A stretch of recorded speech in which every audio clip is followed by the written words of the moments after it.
सभी भक्तों को जय श्री सीताराम। तो भरत जी जब राम जी से मिलने जाते हैं तो उनका प्रेम देखकर देवराज इंद्र इतने परेशान होते हैं कि कहीं कहीं उनकी भक्ति देखकर भगवान राम का हृदय न पिघल जाए। तो श्रवण करते हैं आगे। श्री गुरु चरण सरोज रजे निज मन मुकुर सुधारि वरनहु रघुबर विमल जसु जो दायक फल चारि बुद्धिहीन तनु जानिके सुमिरहु पवन कुमार बल बुद्धि विद्या देहु मोहि हरहु कलेश विकार सियावर राम जय जय राम सियावर राम जय जय राम सियावर राम जय जय राम। राम भगत पर हित निरत पर दुख दुखी दयाल भगत शिरोमणि भरत तेजा जन डर पहु सुरपाल सियावर राम जय जय राम। हे देवराज इंद्र, श्री रामचंद्र जी के भक्त सदा दूसरों के हित में लगे रहते हैं। वे दूसरों के दुख से दुखी और दयालु होते हैं।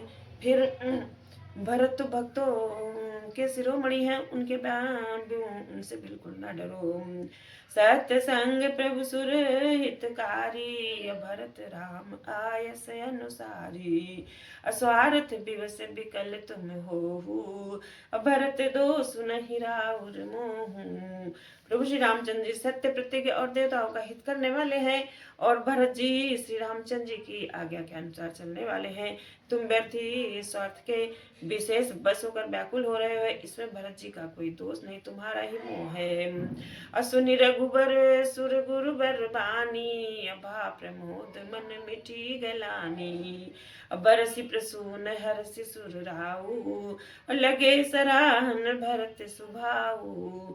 देवगुरु बृहस्पति जी की श्रेष्ठ वाणी सुनकर इंद्र के मन में बड़ा आनंद हुआ, उनकी चिंता मिट गई। तब हर्षित होकर देवराज फूल वर्षा कर भरत जी के स्वभाव की सराहना करने लगे। और यही विधि भरत चले मग जाही दशा देख मुनि सिद्धि सिहाही।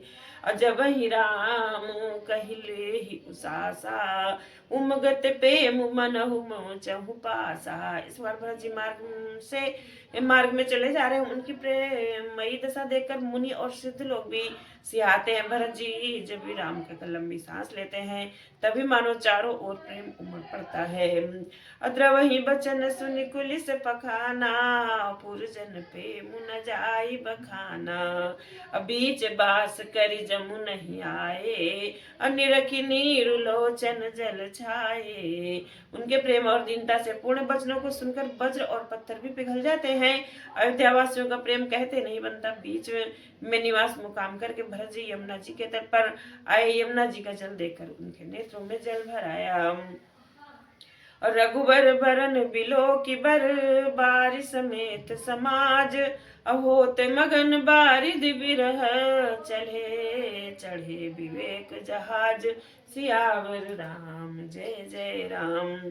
श्री रघुनाथ जी के श्याम रंग का सुंदर जल देखकर सारे समाज सहित भरत जी प्रेम विध्वल होकर श्री राम जी के विरह रूपी समुद्र में डूबते डूबते विवेक रूपी जहाज पर चढ़े। अर्थात यमुना जी का श्याम वर्ण देखकर जल देकर सब लोग श्याम वर्ण भगवान के प्रेम में विध्वल हो गए। उन्हें न पाकर विरह व्यथा से पीड़ित हो गए। तब भरत जी को यह ध्यान आया कि जल्दी चलकर उनके साक्षात दर्शन करेंगे। इस विवेक से वे फिर उत्साहित हो गए।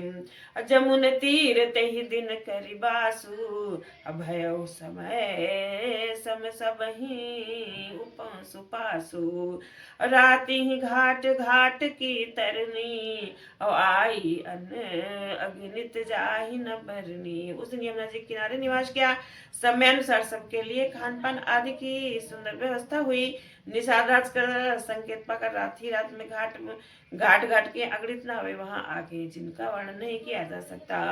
अपराध पार भय कहीं खेवा अतो से राम सखा की सेवा।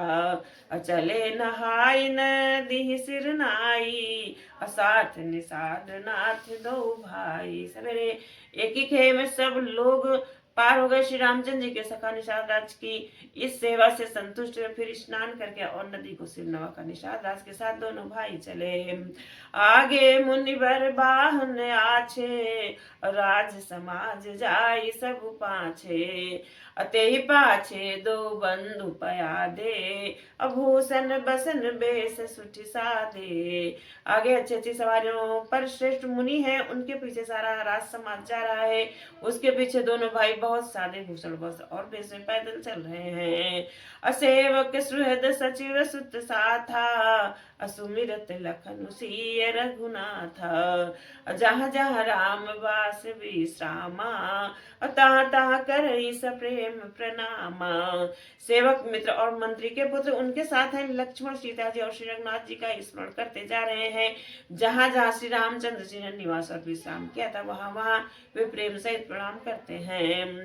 मगवासी नर नारी सुनी धाम काम तज धाई, देखी स्वरूप स्नेह सब मुदित जन्म फल पाई। सियावर राम जय जय राम, सियावर राम जय जय राम, सिया